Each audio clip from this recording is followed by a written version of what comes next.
Hello বন্ধুরা, আজকে আমি একটা নতুন টপিক নিয়ে আপনার সামনে হাজির হয়েছি। আমি এটা হলো মাসেল ইমব্যালেন্স। বিষয়টা কি? তো আমরা অনেক সময় ক্ষেত্রে দেখি যখন আমরা ওয়ার্কআউট করি তখন কিন্তু আমাদের ক্ষেত্রে মাসেল ইমব্যালেন্স দেখা যায়, কিন্তু কেন হয় সেটা নিয়ে আমি ছোট্ট একটা ডেমো দেখাবো। চেস্ট অনেক সময় দেখা যায় যে চেস্টে একদিকটা ছোট একদিকটা বড়, তো কি ক্ষেত্রে হয় সেটা আমি কিন্তু করে দেখাবো। আমি চলো লেটস গো, শুরু করা যাক তাহলে। চলো,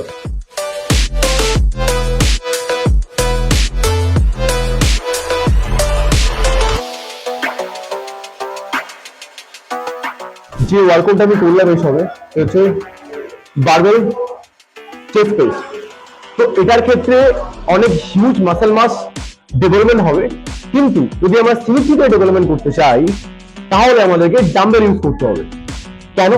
কারণ হচ্ছে বারবেল ইজ দ্য বাইলেটারাল। কারণ হচ্ছে দু হাতে কিন্তু আমাদের সমান পাওয়ার থাকে না। ধরুন তোমার ডানাতে পাওয়ার বেশি, তাহলে কি হবে? ডানাতে ধরে বাহাতে উঠে যাবে, তো বাহাতে এক্সট্রা বার দিতে হবে না। যদি আমরা ডাম্বেল ইউজ করি তাহলে কি সুবিধা হবে? তাহলে কি হবে? দুটোর মাঝখানে কিন্তু কোনো কানেক্টিভিটি নেই, তাহলে কি হবে? দুজনকে সমান পার দিতে হবে। সেক্ষেত্রে দেখা যাবে কি ডানাতে পাওয়ার বেশি হচ্ছে, বাঁহাতে পাওয়ার কম হচ্ছে। আর সেটাকে ঠিক করতে গেলে বডি খুব স্মার্ট, বডি কিন্তু ঠিকভাবে অ্যাডজাস্ট করে নেবে। এখন আমরা যেটা করছি এটা হলো ডাম্বেল চেস্ট প্রেস, ঠিক আছে? তো বেশিরভাগ ক্ষেত্রে জিমে দেখা যায় তারপরে এইভাবে হ্যাচকা করে তুলে। তো সেক্ষেত্রে আমরা লাইট ওয়েটে যা খুললে করতে পারি, হেভি ওয়েটের ক্ষেত্রে সেটা কিন্তু আমাদের অনেক প্রবলেম হতে পারে বা আমাদের ইনজুরি হতে পারে, ঠিক আছে?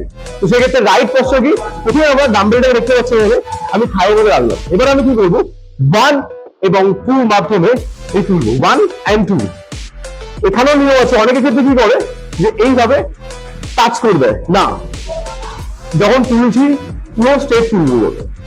আর কি করো, পুরো স্টেপ তুলে দেবো, তাহলে কি হবে? জয়েন্টে রেখে যেতে পারে। তো আমাদের সাইডে ব্লকআউট রাখতে হবে, ক্লিয়ার?